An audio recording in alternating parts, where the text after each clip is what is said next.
Assalamualaikum. Hari ini kita akan belajar konsep kimia asas, iaitu tentang keterlarutan garam. Jadi keterlarutan garam ni kita kena tahu untuk nak mengetahui cara menulis persamaan kimia dan hasil yang akan kita dapat nanti. Jadi sekarang ni kita pergi yang asas, iaitu garam terbahagi kepada dua, iaitu garam larut dan juga garam tidak larut, ataupun dalam bahasa Inggeris kita panggil soluble salt dan juga insoluble salt. Jadi kita kena kenal garam yang mana yang larut dan tidak. Maka kita ada garam yang pertama, iaitu garam nitrat. Jadi contohnya kita ada garam NaNO3, ataupun kita kenali sebagai natrium nitrat. Maka kita kena tahu larut atau tidak. Jadi garam natrium nitrat ni semua larut. Semua larut dalam air. Contoh, apa-apa garam yang bernilai nitrat, maka dia akan larut. Contoh kita ada K nitrat atau PB nitrat. Semua larut. Dan kita ada garam klorida. Jadi pengecualian dia except. Except iaitu kita panggil pot. Garam apa-apa iaitu yang pertama PB klorida. Tidak larut. Kemudian kita ada argentum klorida, pun tidak larut. Dan terakhir sekali iaitu merkuri klorida, tidak larut. Jadi kita panggil sebagai PAH, iaitu PB, argentum dan juga merkuri.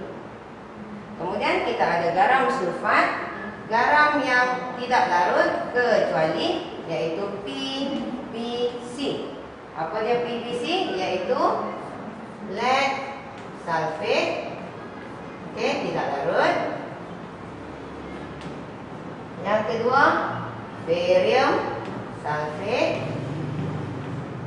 Dan yang ketiga iaitu calcium sulfate. Maka kita kenali sebagai PBC.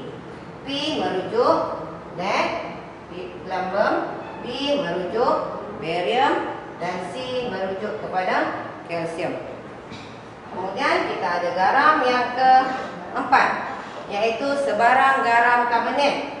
Yang ni semua tidak larut.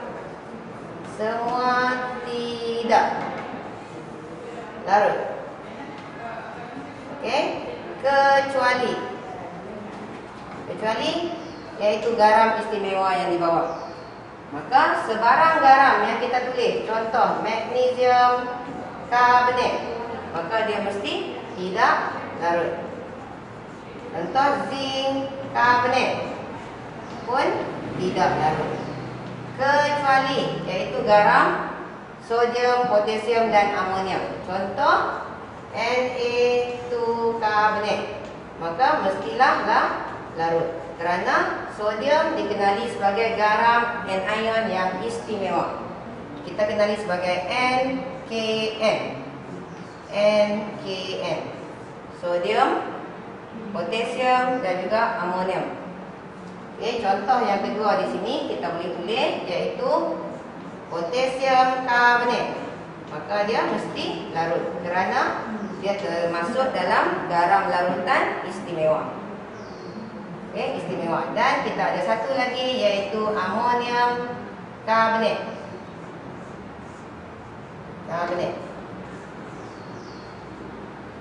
Pun larut kerana terdiri daripada garam anion istimewa, NKN, N, K dan juga N.